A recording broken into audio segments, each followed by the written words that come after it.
Azar and his partner had just settled into their position when they received a radio call. They needed to take in wounded comrades.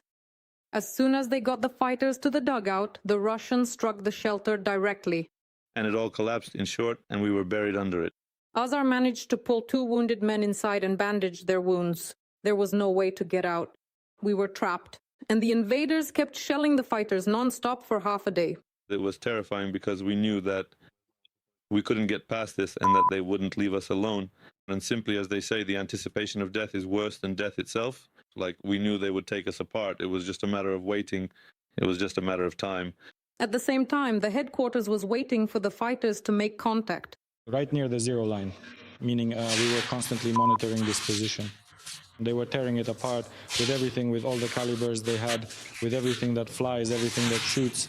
As soon as the opportunity arose, we sent an unmanned ground vehicle to our brothers in arms. When we arrived, at first there was no response from the guys because they were slightly buried due to the massive shelling. A decision was made to turn another logistics drone back to the nearest position and use it specifically to transport the personnel who could and did manage to rescue these guys. The closest ones to the soldiers trapped in the dugout were Kipish and Naparnik. There was a premonition when we heard everything that was happening that since we were the closest to them, well, that we would probably have to go. And so, as not to go through the minefield, we set off using a ground-based robotic platform. We drove off and worked like a taxi. We arrived, picked them up, and headed to the point where the wounded needed to be evacuated. The ground in the tree line had been so churned up by Russian shells that the rescuers didn't recognize the dugout at first. I found a gap, I see light. Well, I started getting on the guys, for not digging themselves out. I threw down my backpack. Yeah, I'm pulling out bags, these sticks with my hands, and so I dug it out. I say, give me a shovel. And the shovel itself is lying just 1.5 meters away. I forgot in the heat of the moment, under stress. As soon as we dug out the wounded, we immediately evacuated them with a ground drone that was already waiting nearby. If there is a genuine desire and a pressing need to fit 3 people inside, especially if they happen to be wounded, they will certainly fit in at a run. The heavier one was lying right there on the floor, and the other 2 just sat comfortably on one side. Ground robotic systems on the front line are mostly used for delivering ammunition and provisions, but also for evacuation when necessary. They don't really have any kind of suspension system to help smooth out those rough or uneven surfaces like potholes and bumps in the road and the like, which makes for a pretty jarring ride. So, of course, when we transport the wounded, we put a mattress under them. So it's much easier for them to lie down so they don't bounce around as much on the bumps and everything doesn't hurt as much. And accordingly, we drive more carefully over the bumps. Gurney carefully transported all 3 wounded to the medics. And this kind of special operation was carried out in the Kartia Brigade for the first time, where UGV took on absolutely all the logistics. That's what happens in war. In reality, war forces you to act, to make quick, decisive choices. Unconventional for some, yes.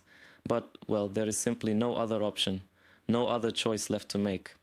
You are pushed into a corner where every single decision carries immense weight, and you must move forward regardless of the cost.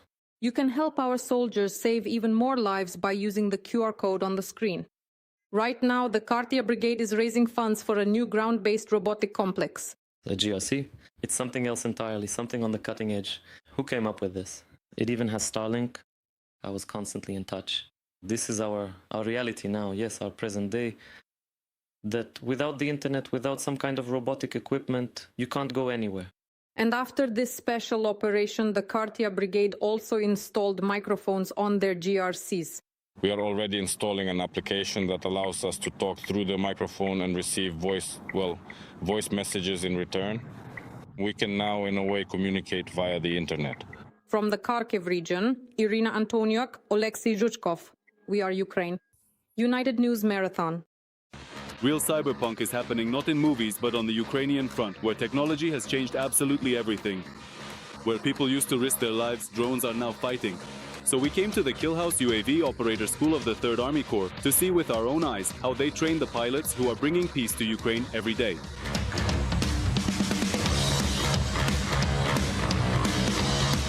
Meet the head of the school with the call sign BATA. Before the full-scale war, he built playgrounds, and in 2022 he became an assault trooper. Then came a severe injury, but instead of being discharged, Bata created a professional course for UAV operators in the 3rd Corps. The school was established in April 2024. There was a huge demand for training both civilians and the military. Well, first of all, we were preparing to train the military on a very large scale. Effectively, quickly, and without unnecessary theory. Here they abandoned months-long classes and broke the entire program down into short modules, betting on intensity. We found a kind of golden mean. We have a 6-day professional course for combat pilots or for civilians who already have more or less piloting experience. That also lasts 6 days. There is an engineering course. We use a lot of different tools, very different exercises. It's partly like a video game. And now, let's move to the training dugout. The conditions are close to combat. Instructor Michael is just putting the cadets through their paces at the training ground. The task, find a simulated enemy using coordinates, track them down and strike. Moreover, the pilots fly with extra weight, a payload of ammunition. Our course philosophy is that we give students the opportunity to crash, to break drones a little, to learn the hard way so that they make mistakes during the course, and then during real flights and combat strikes, they don't give the enemy any chance for, let's say, survival. For many cadets, this school is not just training, but the beginning of a new life. A soldier with the call sign Cory was taken prisoner in February 2024 during the fierce battles for Avdiivka. 3 months ago, after 2 years in Russian prisons, he returned home. However, instead of rehabilitation, the infantryman chose to study at the UAV school.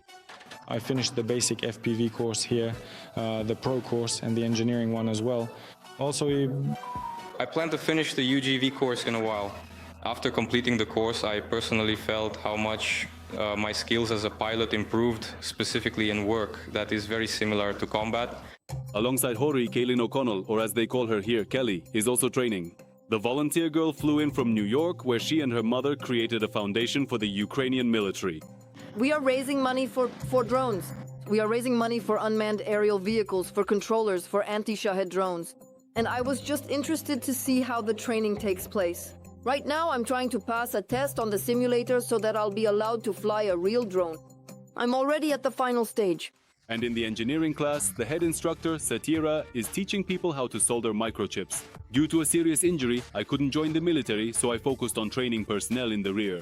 So all our students here, most of them didn't know how to solder. Today is already the 4th day of the course. Everyone is soldering, I can say, almost perfectly. It might seem that it's very difficult to get into the Killhouse Academy by Tricky. However, that's not the case. So you can just go to the website, take a look there, or write to us on Signal or call us, and we will sign you up. Over the past 2 years, more than 10,000 students have passed through this hangar. Vasyl Mamchuk, Roman Hrebelnik, We Are Ukraine, United News Marathon.